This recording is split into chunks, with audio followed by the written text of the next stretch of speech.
నమస్తే, జై శ్రీరామ్, భారత్ మాతాకి జై.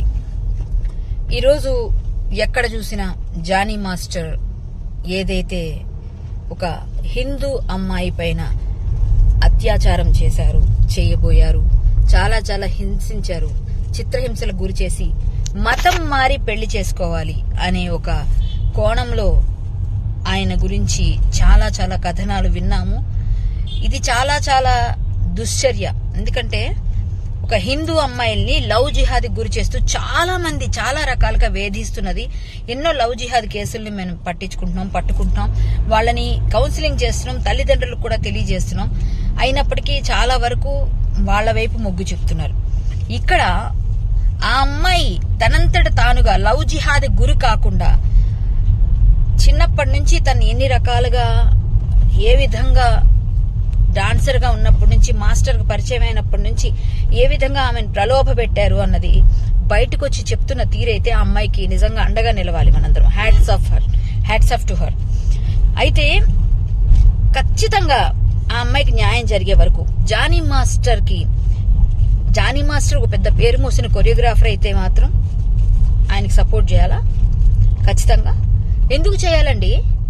ఆయన ఒక పార్టీలో చాలా చాలా ప్రచారాలు చేస్తూ క్రిస్టియన్స్ ఆంధ్రాలో మతం మార్పులు చేస్తున్నారు అని చాలా గట్టిగా ఆయన నినదించారు ప్రచారంలో.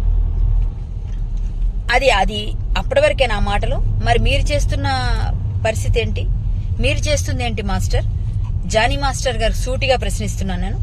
మీరు కూడా మతం మారితే పెళ్లి చేసుకుంటాననడం ఒక విధంగా, అది ఎవరైనప్పటికీ మత మార్పిళ్లు చేయడం, లవ్ జిహాద్ గురి చేస్తే మాత్రం ఖచ్చితంగా మనం గట్టిగా దానిపైన ఫైట్ చేయవలసి ఉంది.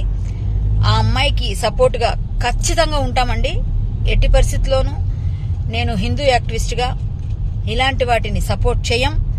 ఎవరైనప్పటికీ ఆయన చిన్న చితక డాన్స్ మాస్టర్ అయినా, పెద్ద మాస్టర్ అయినా, మామూలు వ్యక్తి అయినా సరే దీనికోసం ఫైట్ చేయాల్సిందే, గట్టిగా అడగాల్సిందే. కాబట్టి మీరందరూ కూడా ఈ విషయం పైన స్పందించండి. ప్రతి ఒక్కరూ మాట్లాడాలి. హిందువుల పైన జరుగుతున్న ఎన్నో దాడుల్లో లవ్ జిహాద్ ఒకటి. సో జానీ మాస్టర్ కి మనం ఎట్టి పరిస్థితుల్లోనూ ఇలాంటి వాటిలో ఆయన్ని ఖచ్చితంగా ఇమ్మీడియట్ గా పిలిపించి ఏం జరిగింది విచారణ చేసి తప్పు జరిగింది అని నిర్ధారణ అయినప్పుడు ఆయన అరెస్ట్ చేయాలి. లేకపోయినా ఒక ఆడపిల్లకి అన్యాయం జరిగిందని రోడ్డు మీదకి వచ్చి మాట్లాడుతున్నప్పుడు ఆ అమ్మాయికి సపోర్ట్ గా నిలవాల్సిన బాధ్యత మనందరిది ఉంది. అతని మీద యాక్షన్ తీసుకోవాలి రేవంత్ రెడ్డి గారు ఇమీడియట్ గా. లేని పక్షంలో మేమందరం కూడా ఆమెకు అండగా నిలబడి ఖచ్చితంగా ఫైట్ చేస్తాం ఆమె పక్కన. ఇక్కడ ఇంకొక కుట్ర కోణం కూడా ఉండే అవకాశం ఉంది. ఏదైనా రాజకీయ పార్టీలు ఇందులో ఉండి నడిపిస్తున్నాయా అన్నది కూడా ఎంక్వైరీ చేయాలి. అప్పుడే తెలుస్తుంది. అన్ని విధాలుగా ఒక ఎంక్వైరీ వేస్తే తెలుస్తుంది. కాబట్టి ప్రతి ఒక్కరూ ఈ విషయం పైన స్పందించండి. మనం అందరం కలిసికట్టుగా బాధితురాలకి న్యాయం చేసే వరకు పోరాడదాం. జై శ్రీరామ్, జై బీజేపీ, భారత్ మాతాకి జై.